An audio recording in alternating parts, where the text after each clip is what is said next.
তোমার আমি 24 ঘন্টা ফোনের মধ্যে দেখি। যখনই দেখি ফোনে কথা বলছি, যখনই দেখি ফোনে কথা বলছি। এত ফোনে কথা তুমি কার লগে বলো? 24/7 ফোনে কথা বলো। এত যদি কথা বলো তোমার কাজটা করবে কে? তোমার আব্বাই। এরপর যদি তোর ফোনটা দেখি কথা কইতেছস, তোর ফোনে কাজ করবি না। আচ্ছা দিয়ে ভাঙ দেখি। তোরাই বলতেছি সাহস থাকলে আচ্ছা দিয়ে ভাঙ করতে। আমি কতবার বলছি তুমি 408 নম্বর রুমে ফরেনারদের সাথে মানে বোতল নিয়ে যাওয়ার সময় লুকায় খাইবা। দেখছো তুমি অজ্ঞানের কথা বলতেছো, তোমার মাথায় জ্ঞান নাই। আমি সুস্থ মাথায় আছি, আমি কিছু খাই নাই, এই জন্য তোর সাথে এইভাবে কথা বলতেছি। তোর চাকরি, চাকরিতে আমি লাথ মারলাম, আমার চাকরি হয়ে গেছে হিলটনে। হিলটনের নাম শুনছো জীবনে? তোর বাপ দাদা 14 গোষ্ঠী জীবনে হিলটনে ঢুকছে কোনোদিন?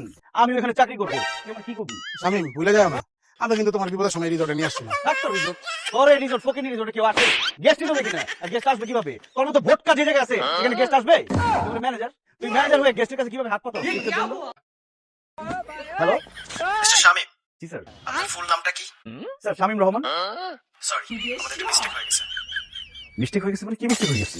শামীম ভাই আমাদের এখানে অনেকে ইন্টারভিউ দিয়েছে, আমাদের এখানে জবটা হয়েছে শামীম জামানের। আমরা ভুল করে আপনাকে মানে শামীম রহমানকে কল করে ফেলেছি। স্যার কি বলেন আপনি এসব স্যার? আপনি ভালো করে চেক করে দেখেন, চাকরিটা মনে হয় আমারই হয়েছে, শামীম জামানের না। আমরা চেক করে দেখেছি, আমরা শামীম জামানকেই অ্যাপয়েন্টেড করেছি। আমরা পরবর্তী নিয়োগে আপনার বিষয়টা আমরা বিবেচনা রাখবো। স্যার দেখেন আমি তো আমার চাকরিটা ছেড়ে দিচ্ছি এই নতুন চাকরির খবর শুনে। এখন যদি বলেন আমার চাকরি হয় না আমি কি করবো স্যার? হ্যালো